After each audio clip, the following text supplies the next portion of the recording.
आता येऊ घडलेल्या निवडणुका ज्या होऊन गेल्या त्याच्यावर प्रचंड राष्ट्रवादीशी आम्ही संघर्ष केला. संघर्ष करत असताना तटकरे साहेबांनी जो काय आमच्या जिल्ह्यातल्या तिन्ही आमदारांना त्रास दिला तो आम्ही डोळ्याकडे बघितला आहे. आणि विशेष म्हणजे कर्जत खालापूरचे आमदार म्हणजे थोरवे यांच्या मी अत्यंत किचन कॅबिनेटमधला माणूस आहे आणि एकदम जवळचा कार्यकर्ता आहे. त्यामुळे मला तो त्रास मी स्वतः पाहिला आहे. त्याला किती त्रास होत होता आणि तिथून खाली किती त्रास कार्यकर्ता होत होता तो मी पाहिला. कारण मी तालुका प्रमुख होतो. प्रत्येक कार्यकर्त्याची माझी अशी चांगलं टच आहे. म्हणजे गाठीभेटी असतात आणि प्रत्येकांच्या व्यथा मी ऐकून घेत असतो, सांगत असतो. त्याच्यामुळे आपण फक्त ही युती करून जी उमेदवारी दिली ती फक्त तटकरेच्या कुटुंबातील त्यांचा मुलगा यांना निवडून आणण्यासाठी युती झालेली असं मला वाटतं आहे. कारण जर तुम्हाला युती करायचीच होती तर तुम्ही जिल्हा परिषद, पंचायत समिती, नगरपंचायत, नगरपालिका यात निवडणुका जर युती केली असती तर बऱ्याचशा कार्यकर्त्यांचे पैसे वाचले असते. बरेचसे कार्यकर्ते असे टिकले असते, जगले असते व्यवस्थित. जी काही जमापुंजी एखादा कार्यकर्ता जमवतो आणि नंतर तो निवडणुकीमध्ये अशा संघर्षातून घालवतो ती खूप मोठी खेदाची गोष्ट असते. खालचा कार्यकर्ता प्रामाणिक राहतो, पण नेते मात्र भूमिका बदलतात आणि कुठंतरी ते एकत्र येतात. ते चित्र रत्नागिरीत काल अर्ज भरताना पाहायला मिळालं. नाही तर त्यांचा पक्षाचा आदेश त्यांना असेल, परंतु मला भूमिका पटली नाही म्हणून मी राजीनामा दिला. ज्या तटकरेंनी एवढा संघर्ष करायला लागला आणि संघर्ष मिळवत प्रत्येकाला आमदार व्हायला लागलं. तटकरेंचा छुपा पाठिंबा हा या कर्जत मतदारसंघामध्ये सुद्धा होताच ना. आणि हे असताना हे आम्ही डोळ्यात बघितलं. आम्हाला त्रास झाला किती. आम्ही आमदार साहेबांसाठी निवडून आणण्यासाठी खूप प्रयत्न केले. दिवस रात्र 2-2 तास आम्ही तिथे 2-2 तास झोपायचो.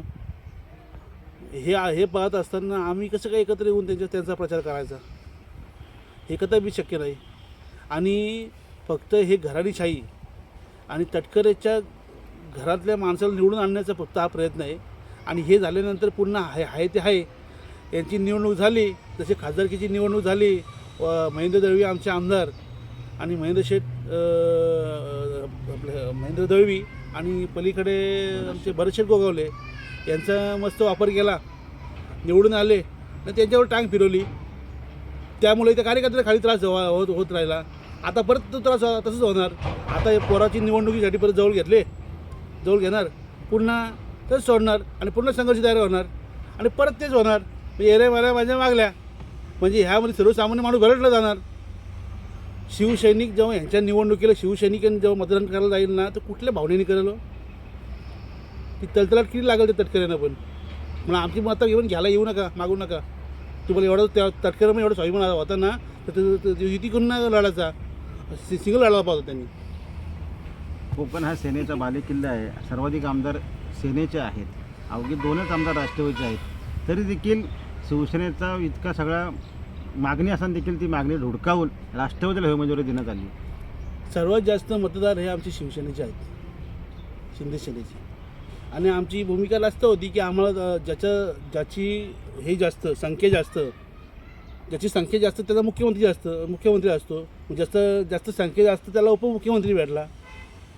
पण ज्याची संख्या मतदाराची जास्त तिथं आमचा विधान परिषदेचा उमेदवार आमचाच पाहिजे होता, तो का दिला नाही.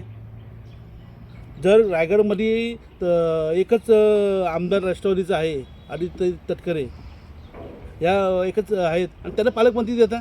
पण 3 आमदार 6 आमदार इथं आहेत, त्यांच्यामध्ये कुणाला दिलेला आहे. 3 भाजपचे, 3 शिवसेनेचे. पहिला क्लेम भाजपचा शिवसेनेचा होता तर आम्हाला द्यायला पाहिजे होता, तटकरेने दिला. त्यानंतर पलीकडं गोगावले साहेबांच्या तिथं रनिंगमधल्या नगराध्यक्षाला राजीनामा दिला. तेव्हा तुला आम्ही पालकमंत्री सोडतो म्हणून कुठं सोडला. आता पण हेच होणार आहे. मुळात हे पाठी खंजीर खुपसणारी माणसं आहेत. पण पालकमंत्र्यावर ही सेटिंग झालेली आहे. तुम्हाला पालकमंत्री शिवसेनेला मिळेल आणि विधान परिषद राष्ट्रवादीला मिळेल अशी देखील चर्चा आहे. अशी चर्चा कायम होते. तटकरेंनी कायम लोकांच्या पाठीवर खंजीर खुपसूनच काम केलेलं आहे. अंतुरी साहेबांच्या सुद्धा तटकरे खंजीर खुपसून नंतर त्यांनी त्यांच्याच कार्यकर्त्यांना दाबलेलं आहेत, त्यांनाच पाडलेलं आहे. तसेच हे आपले जे 3 आमदार आहेत म्हणजे महेंद्र शेठ दळवी असतील, भरत गोगावले शेठ असतील, आपले आमदार महेंद्र शेठ थोरवे असतील, यांचा ह्या इलेक्शनपुरतं फक्त जवळ घेणार, वापर करणार, परत त्यांचे कार्यकर्ते त्यांनी स्ट्रॉंग करणार, ते त्यांना आतून बाजू देणार आणि हा त्रास आम्हाला होणार ग्राउंड लेवलच्या कार्यकर्त्यांना. परत आमचा आहे तो संघर्ष आहेच, म्हणजे फक्त तटकऱ्यांच्या निवडणुकीसाठी फक्त जवळ यायचं आणि परत लांब जा, परत लढा निवडणुका. म्हणजे आधीच करायला पाहिजे होतं जिल्हा परिषद पंचायत समितीवर, तेव्हा केलं नाही. इतका मोठा राष्ट्रवादी आणि तटकरे आणि विशेषतः 3 आमदार संघर्ष असताना देखील आत्ता नेमकी 3 आमदारांची माघारी जी दिसते ती कुठेतरी हतबलता दिसते आणि कुठेतरी असं चित्र दिसतंय की कुठेतरी या जो ॲग्रेसिव्हपणा होता 3 आमदारांचा तो कुठेतरी ती तीव्रता कमी दिसते. अशी कुठली मजबुरी या 3 आमदारांची झालेली? अजिबात नाही. 3 आमदार खूप पॉवरफुल आहेत. आमदार महेंद्र थोरवे खूप पॉवरफुल आहेत, परंतु या वरिष्ठांनी आदेश दिल्यामुळे ते केले असतील. कारण त्यांनी आधीच 1 दिवस आधी जाहीर केला का मी उद्या फॉर्म भरला जाणार आहे. परंतु मला ती गोष्ट न पटणारी आहे. बाकी माझ्या राजीनाम्याचे बरेच कारणं असू शकतात, पण मला हे पटलं नाही, मी म्हणून हे डायरेक्ट दिलं राजीनामा आणि मला ते न पटणार आहे. प्रत्येक वेळी कार्यकर्त्याचा बळी दिला जातो आणि नेते मात्र एका ठिकाणी सगळे हसत खेळत टाळ्या वाजवत एकत्र येतात. तुम्ही एक कार्यकर्त्याच्या भूमिकेमध्ये आहात. बरेच कार्यकर्त्यांमध्ये नाराजी आहे शिवसेनेचा, विशेषतः कालच्या त्या घटनेनंतर. ना असं आहे ना, कारण तटकरेंनी जो त्रास दिला आहे तो आम्ही उघड्या डोळ्यांनी बघितला आहे. तो त्रास आम्हालासुद्धा झाला आहे. त्यामुळे कदापि तटकऱ्यांची युती करणार नाही हे 3 आमदारांनी आधीच जाहीर केलं होतं. तर आता त्या राजकारण थोडंसं उलटसुलट झाल्यामुळे तिथे गेले असतील, परंतु माझी ठाम भूमिका आहे की असं जमणार नाही. म्हणून मधल्या काळात आमदार महेंद्र थोरवे यांनी सांगितलं होतं की तटकरे आणि आमच्यामधलं वैर आता कुठेतरी संपलेलं आहे, अशी मुलाखत प्रसिद्ध, त्याचा फार मोठा गोंगाट झाला, सगळीकडे त्या बातम्या आलेल्या आहेत. आता वैर संपलेलं तरी तुम्ही देखील तटकऱ्यांवर वाकपाकड करताय कार्यकर्त्या नात्याने, अशी तुमच्या सर्वस्व नेतृत्व जे आहे आमदार महेंद्र थोरवे यांनी सांगितलं की वैर संपलेलं आहे आता आमचं कुठेतरी, अशा अधिकृततेने स्टेटमेंट दिली होती. तटकरेंना घेऊनच पुढचा विकास केला जाईल असंही रायगडमध्ये वक्तव्य केलं. असं वक्तव्य केल्यानंतर सुद्धा राष्ट्रवादी कार्यकर्ते कुठं तीव्रता तेवढीच आहे. आमची तीव्रता कुठं अजून कमी झालेली आहे? गावामध्ये तेवढी तीव्रता आहेच. जर तुम्ही ते बोलले असतील तरी पण तेवढी तीव्रता आहेच. संपला असेल, परंतु आता इलेक्शन नाही म्हणून संपला असेल. इलेक्शन आल्यानंतर पुन्हा ते वाढलं राहिलं. म्हणजे हा राष्ट्रवादी आणि शिवसेनेचा संघर्ष न संपणार आहे. नाही संपणारच नाही कधी तो. काय आमदार महेंद्र थोरवेंवरती काय दबाव आहे का ते जाऊन त्यांच्या गाडीत बसले डायरेक्ट?